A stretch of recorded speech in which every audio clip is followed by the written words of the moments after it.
바람이 효도가 달리 효도가 아니라 부모의 마음을 잘 들어주는 것, 그것이 효도인 것 같아요. 좋은 성도는 어떤 성도입니까? 하나님 말씀대로 살아가는 성도예요. 제가 며칠 전에 수요일 날 문자가 하나 와서 여러분에게 읽어드리려고 목사님 시영입니다. 저번에 교회에서 말씀해 주신 것처럼 어려운 사람들을 도와주고자 열심히 일하고 있습니다. 피해자 한 분이 자극중에 다치게 되어 영구적인 장애 30일 진단을 받아 사고가 있었어요. 제가 2달간 병원에게 무료 자문을 얻고 대법원 판결을 알아보고 손해 산정을 하여 산재 처리로는 1억 8천만 원, 다른 보험은 4,300만 원, 합계 2억 3천만 원을 인정받아 보험회사로부터 지급 도와드렸어요. 피해자랑 가족분들에게 감사하며 손을 부여잡고 인사해 주시는데 얼마나 뿌듯한지 모르겠습니다. 목사님 그리고 저희 부모님 말씀대로 어려운 사람 도와가며 열심히 일하겠습니다. 제가 답장을 보냈습니다. 그래, 우리 시영이 최고다. 하나님이 크게 쓰실 거야. 추구해. 목회한 보람이 있어요. 교인들이 말 안 들을 때는 참 마음이 아픈데 이렇게 순수한 청년이 목사님의 한 이야기를 귀담아 듣고 어려운 이웃을 위해서 힘쓰고 애쓰는 모습을 보니까 마음이 얼마나 흐뭇하던지 보람을 느꼈습니다. 목사 말이 뭔 힘이 있겠어요. 그런데 그것을 마음 중심에 딱 새기고 살아가는 것뿐이 앞으로 하나님이 우리 시영이를 크게 쓰실 줄 믿어요. 성경책 위에 우리의 두 손을 얹고 믿음을 고백드리겠습니다. 저는 예수 믿어 구원 받았습니다. 저는 예수 믿어 하나님 자녀 되었습니다. 저는 예수 믿어 천국 백성 되었습니다. 하나님이 주신 오늘 최선을 다해 살겠습니다. 말씀을 아멘으로 순종하겠습니다. 아멘. 그런 삶이 되기를 간절히 부탁을 드립니다. 하나님을 사랑하시는 분들은 아멘 하시기 바랍니다. 회복이라는 단어가 있습니다. 영어로 restoration 그리고 히브리어로 슈브라는 단어를 쓰고 있는데요.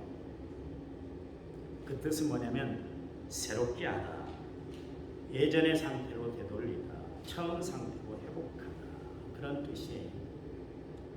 그러니까 본래 상태로 되돌아가는 것, 원래의 좋은 상태로 되돌리는 것, 그것이 회복이다, 그런 이야기죠. 마틴 루터가 종교개혁을 일으켰잖아요. 그가 가장 강조했던 것이 뭐냐면 본래점, 그래서 오리지널 포인트 돌아가자. 그러니까 잃어버린 신앙을 다시 되찾자는 것이고 하나님이 원하시는 본래의 상태, 본래의 신앙생활로 돌아가는 것이 그가 원하는 종교개혁의 기치였던 것을 알 수가 있습니다.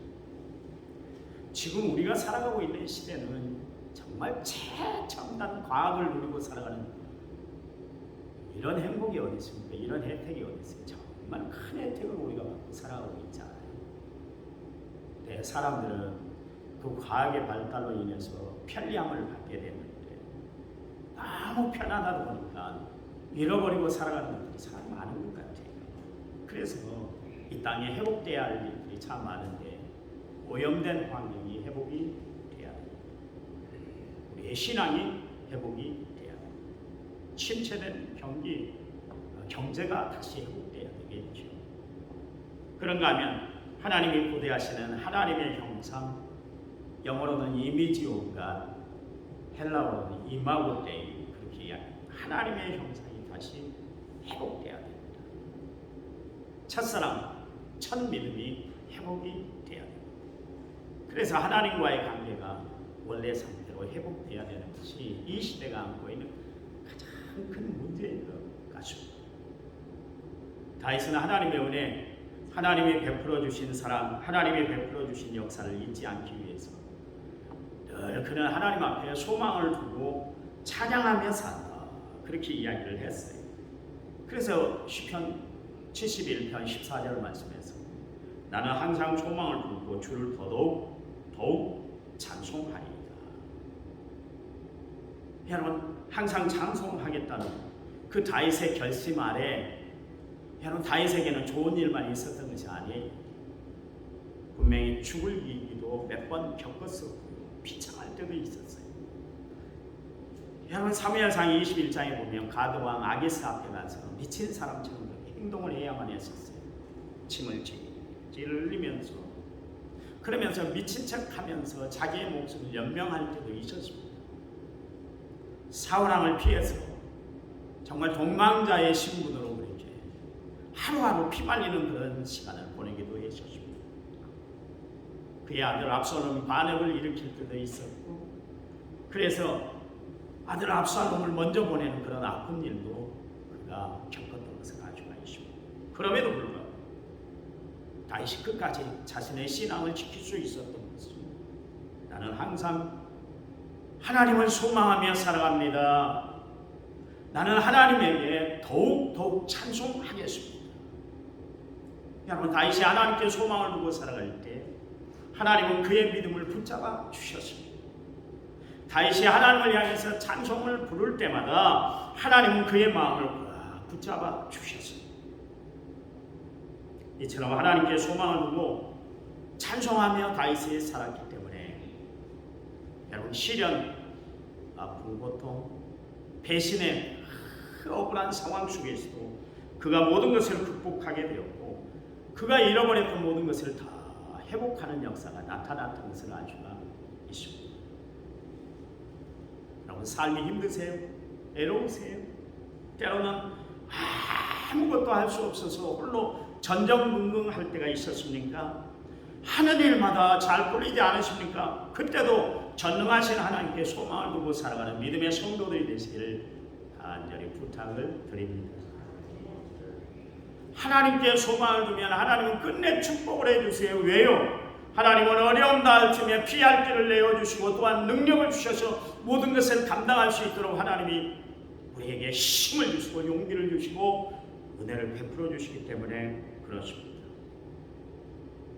하나님께 소망을 두고 살아가는 사람들에게 하나님이 주신 축복이 뭐냐면 오늘 설교 제목처럼 회복입니다. 하나님은 회복케 하시는 하나님이시기 때문에 그래요. 여러분, 성경의 역사를 보면 한결같이 회복의 역사예요. 여러분, 이스라엘 백성들이 애굽의 종으로 그렇게 430년 동안 어려운 생활을 하고 있을 때 하나님이 그 백성을 회복시켜 주셔서 출애굽하게 하시고 가나안 땅 들어가게 하셨지 않습니까? 이스라엘 백성들이 바벨론 포로 생활 70년 동안 어려운 바벨론 포로 생활을 했는데 그들이 다시 또 예루살렘으로 돌아올 수 있게 했던 것, 역시 하나님의 회복의 역사로 그런 일들이 이루어졌던 것을 알 수가 있습니다. 하나님이 예수님을 이 땅에 보내신 것도 마찬가지예요. 온 인류를 하나님께로 돌아오게 하기 위한 하나님의 회복의 역사를 나타내시기 위해서 예수님을 이 땅에 보내주셨습니다. 이 땅에 오신 예수님 봐보세요. 예수님이 하신 일들을 보면 한결같이 회복시키는 일에 최선을 다했던 것을 알 수가 있습니다. 바디메오가 눈을 떴어요. 돈밖에 모르고 살았던 삭개오, 인간성을 잃어버리고 살았던 삭개오, 그 인간성을 다시 회복시켜 주신 분이 바로 예수님이셨어요. 남편 5을 가르치고 6번째 남편과 사는데도 만족을 누리지 못하고 살아갔던 마음의 갈증으로 가득 찼던 그 여인, 사마리아 우물가의 여인, 그녀에게 생수가 흐르도록 하나님이 역사해 주신 그 하나님의 역사도 역시 마찬가지로 회복의 역사였습니다. 여러분, 일곱 귀신 들려서 제정신으로 살지를 못하고 늘 방황하며 살았던 막달라 마리아가 다시금 정상적인 삶을 살 수 있었던 것도 마찬가지로 회복케 하시는 하나님 예수님을 만났기 때문에 그렇습니다. 여러분, 죽은 나사로가 살아난 역사 역시 마찬가지로 하나님의 회복케 하시고 말미암아 그가 죽었던 자리에서 다시 일어나 살아나는 역사가 나타났다는 것을 알 수가 있습니다. 여러분, 이처럼 예수님이 가신 곳마다 병이 회복되는 역사가 나타나고 죄에서 회복되는 역사가 나타나고 삶이 회복되는 역사가 나타났다는 것을 알 수가 있습니다. 예수님 마지막 공생의 사역 때 자신의 생명을 내어놓고 십자가를 지심으로 말미암아 온 인류를 구원하시고 하나님과 우리의 관계를 회복시켜 주셨어요.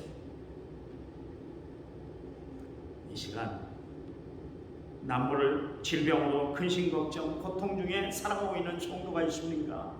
하나님이 기도하는 여러분, 하나님을 찾는 여러분 분명히 회복시켜 주실 줄 믿으시기 바랍니다. 사람의 관계로 스트레스를 받고 있습니까? 막힌 담을 허시고 하나님과의 관계를 회복시켜 주신 우리 주님이 분명히 해결해 주시고 회복시켜 주실 줄 믿으시기 바랍니다.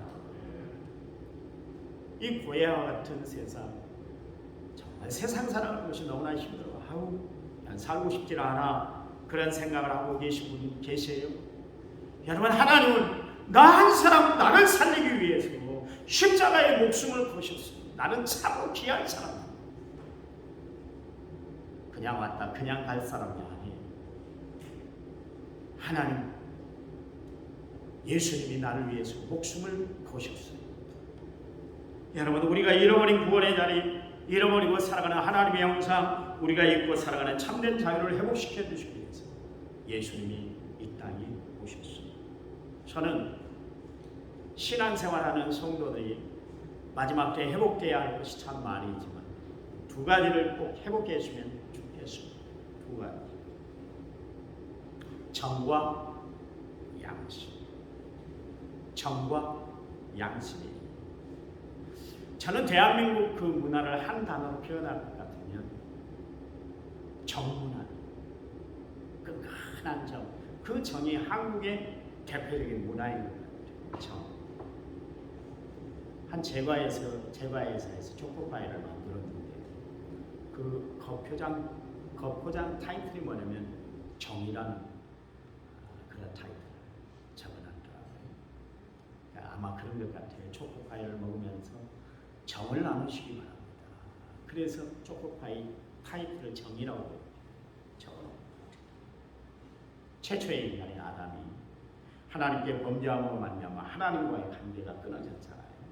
그리고 나서 아담의 두 아들 가인과 아벨이 있었는데 두 형제 사이는 분명히 형제 사이잖아요. 형제 사이면 서로 사랑하고 서로 위해줘야 하는 그런 관계가 형제 관계 아닙니까? 그런데 형 가인은 동생 아벨을 경쟁 관계로 그렇게 생각을 했어요. 그래서 가인이 드린 자신의 재물은 하나님이 받지 않으셨어요. 거부를 해버렸어요. 그리고 동생이 드린 재물을 하나님이 받으셨어요. 그러니까 그 마음에 막 격동이 생기는 거예요. 이성을 잃어버려서 그 동생을 쳐 죽이고 말았어요. 가인의 마음에 제가 자리하면 그만 형제간의 정을 다 끊어버리게 만들었다, 그런 이야기예요. 그래서 마음에 토끼를 품게 되었고 그가 손을 들어 동생을 쳐 죽이는 사건이 벌어지고 말았습니다. 여러분, 떨어지면 힘든 것이 있어요. 당뇨 떨어지는 거 저혈당이라고. 쇼크가 혈압 떨어지는 거 저혈압이라고 그렇게 이야기합니다. 고혈압보다 무서운 게 저혈압이라고 하잖아요. 기분, 돈 떨어지면 참 이런 것들이 떨어지면 우리가 세상 살아가기가 참 힘들어요. 그런데 그것보다 더한 것은 사람이 살아가면서 정이 떨어지면 정말 살기가 힘든 거예요. 서로의 감정이 깨지고 나면 다시 회복된다는 것이 참 힘든 것 같아요. 그러니까 그런 말이 있잖아요. 있을 때 잘하라. 그런 이야기 있잖아요. 오늘 우리 교회는 정이 있는 교회, 정이 넘치는 교회가 되어야 할 줄 믿습니다. 정감이 넘치는 교회, 그리고 정감이 있는 성도가 되어야 할 줄 믿습니다. 여러분, 냉랭한 교회가 돼서는 안 되는 거예요. 정이 떨어지는 교회가 돼서는 안 되는 거예요. 다윗에게 있어서요. 그의 장인이자 선왕이었던 사울은 정말 다윗에게 잔정맞았다. 다 끊어놨던 그런 사람이었어요.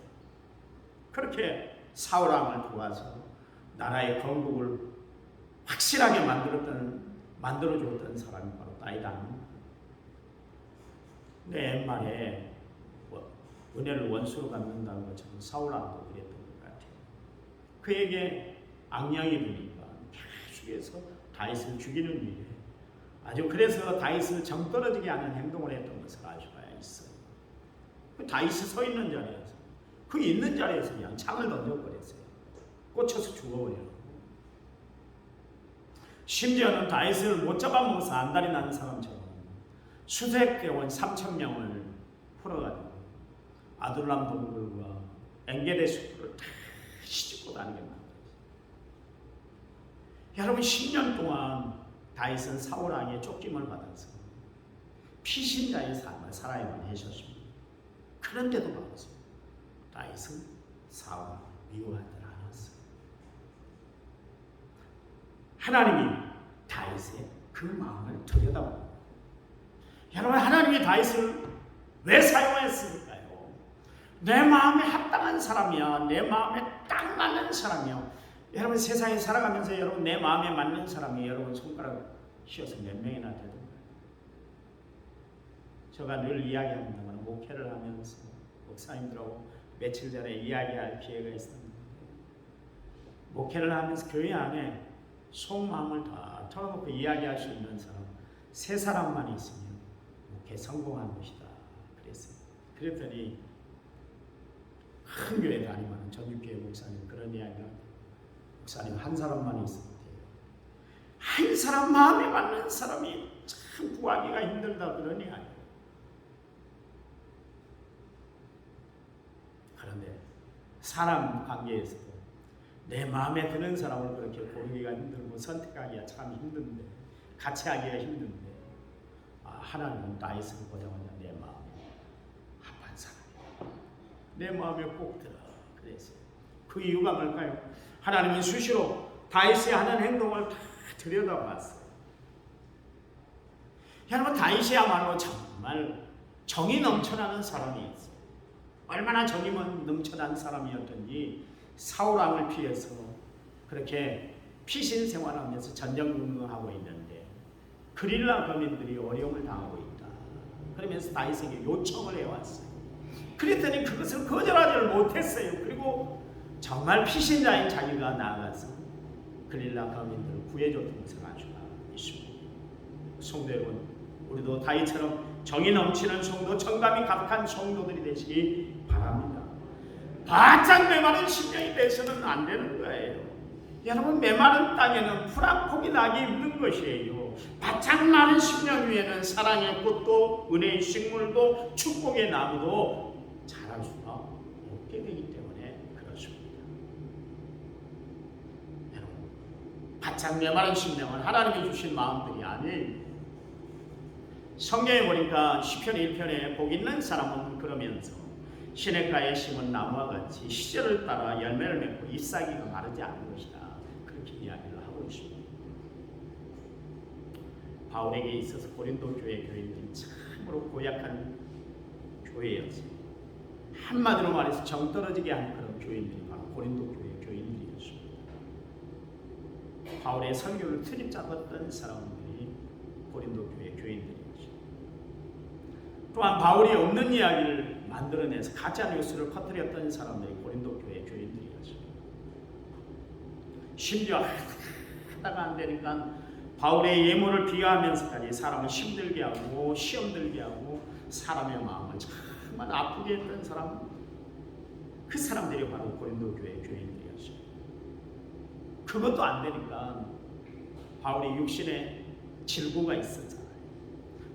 몸의 병까지 거론하면서 무지막지하게 베풀었던 그런 교인들이 바로 고린도 교회 교인들이었습니다. 얼마나 바울이 속이 쓰리고 아팠던지 고린도후서 6장 11절 13절 말씀에서 고린도인들이여 너희를 향하여 우리 입이 열리고 우리의 마음이 넓어졌어. 너희가 우리 안에서 좁아진 것이 아니라 오직 너희 심령에서 좁아진 것이다. 내가 자녀에게 말하노니 보답하는 것이고 너희도 마음을 넓혀라. 다윗이 고린도 교회 교인들을 바라볼 때 너무나 가슴이 아프니까 제발 그렇게 예수 믿지 말어. 예수 믿으려면 좀 마음을 넓히고 살면 안 되겠어. 그런 이야기를 했어요. 그런 교회인데도 불구하고 바울은 고린도 교회를 포기하지 않았습니다. 사랑했어요. 늘 이야기합니다만 여러분 고린도 전후서를 봐보세요. 바울이 뭐라고 그랬냐면 사랑하는 자들아, 내 사랑하는 형제들아, 그렇게 불렀어요. 바울은 항상 하나님의 마음, 하나님의 정을 고린도 교인들에게 표현하고 살았다. 그런 이야기예요. 여러분 빌립보 교회의 문제는 어떻습니까? 예전도 회원이었던 요디아와 스누게가 서로 알력을 붙었어요. 둘이 으르렁거리고 싸우고 난리가 났어요.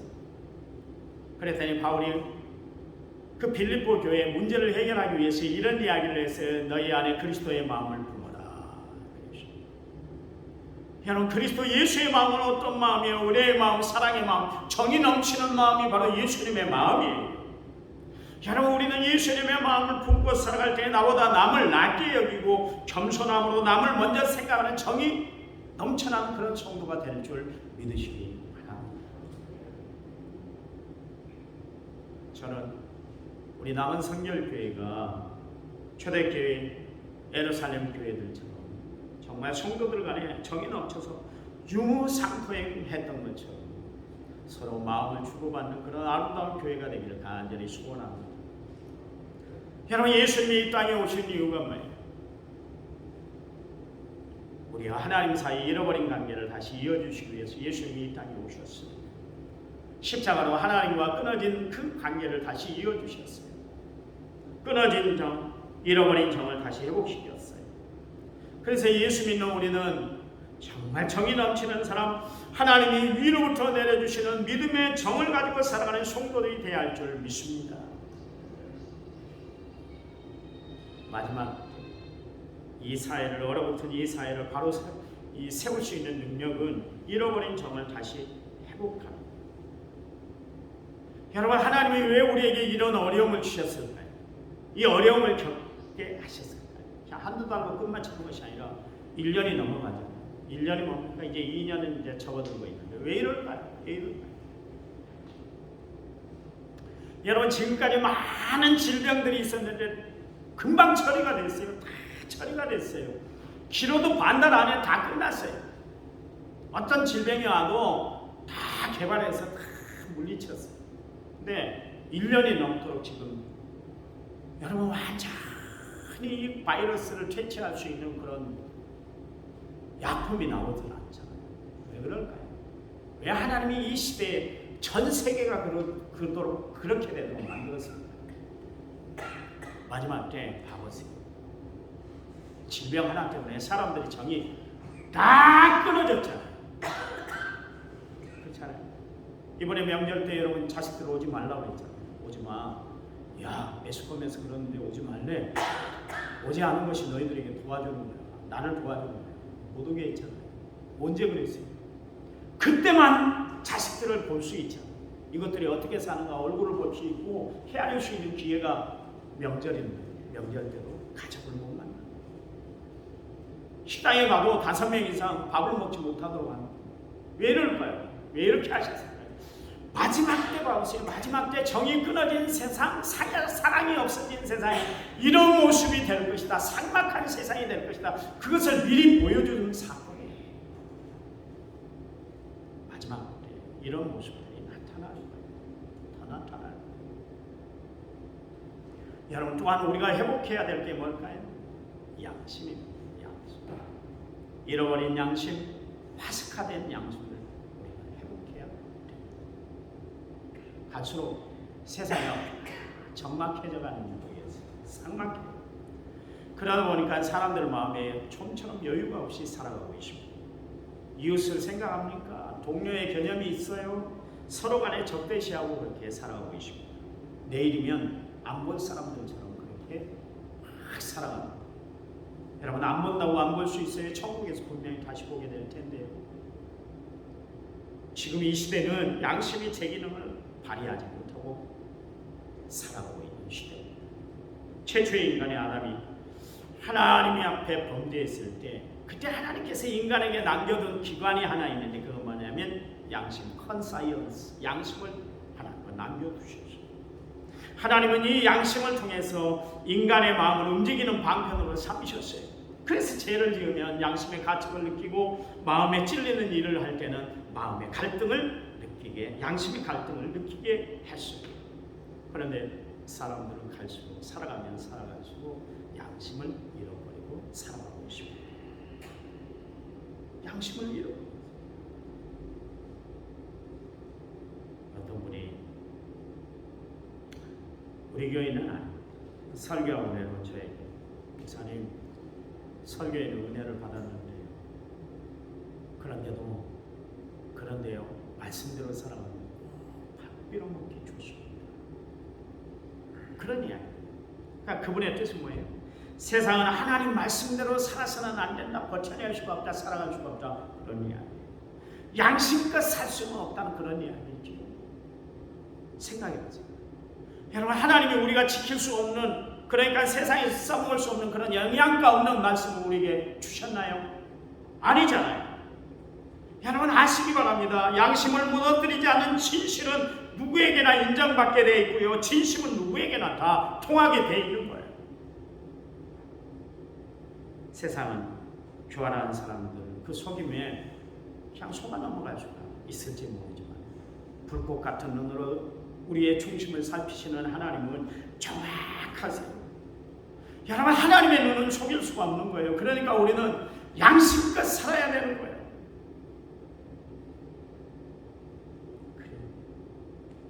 여러분, 양심을 잃어버리면 결국 금수와 같은 거예요. 시편 49편 20절 말씀에 뭐라고 그랬어요? 존귀하게 지음을 받았지만 깨닫지 못하면 멸망받는 짐승과 같다.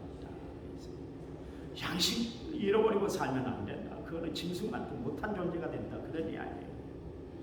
여러분, 하나님은 이 시대에 예수 믿는 우리들에게 양심이 회복되기를 원하신다. 그런 이야기예요. 여러분, 그래요.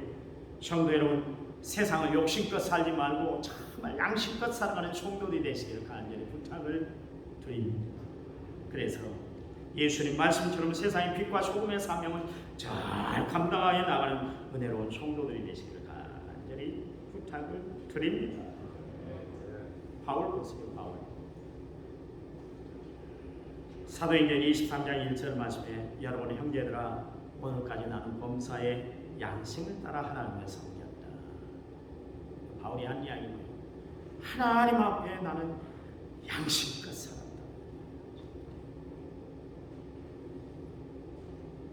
사도행전 24장 16절 말씀에 나도 하나님과 사람에 대해서 항상 양심에 꺾임없기를 힘썼다.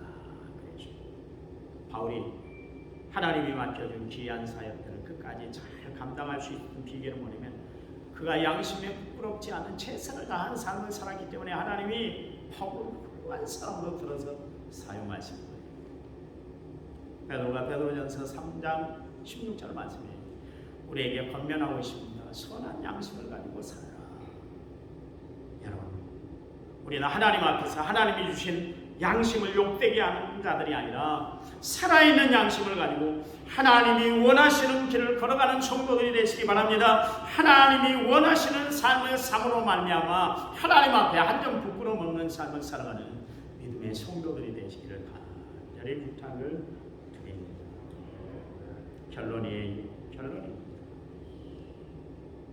마귀는 어떻게 해서든지 우리의 양심을 마비시키려고, 마귀는 어떻게 해서든지 우리의 정을 끊어놓으려고 합니다. 그래서 성도다운 삶을 살아가지 못하도록 만들어 놓은 그런 계획이 마귀 사탄의 계획이에요.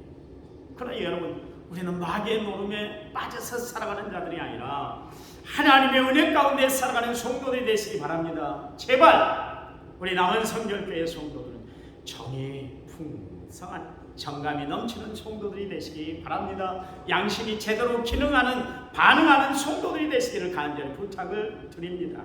그래 말미암아 하나님이 이 시대에 여러분 등불과 같이 아름답게 사용하는 귀한 역사 여러분에게 있으시기를 간절히 부탁을 드립니다. 하나님 감사히 우리에게 주신 하나님의 은혜, 우리에게 베풀어 주신 하나님의 사랑 날마다 기억하고 살아가는 저희들에게 도와주시고, 이 시대 많은 것을 잃어버리고 살아가고 있는데 하나님, 우리의 정과 양심을 잃어버린다. 그래서 버려진 소금과 같이 사람들 발에 밟히는 그런 어리석은 성도들이 아니라 하나님 앞에 인정받을 뿐만 아니라 사람들에게도 칭찬받고 살아가는 저희들, 그래서 정이 넘치는 교인, 그리고 양심이 살아있는 교인, 세상을 승리하며 복되게 살아가는 저희들에게도 축복해 주시옵소서. 이제는 길이요 진리요 생명 되신 우리 주 예수 그리스도의 은혜와 하나님 아버지 지극하신 사 성령님 위로교통원의 충만한 역사, 오늘 말씀대로 살겠습니다. 결심결단이로 모든 성도들 위해 이제부터 영원토록 함께 하시길 간절히 축원하옵나이다. 아멘.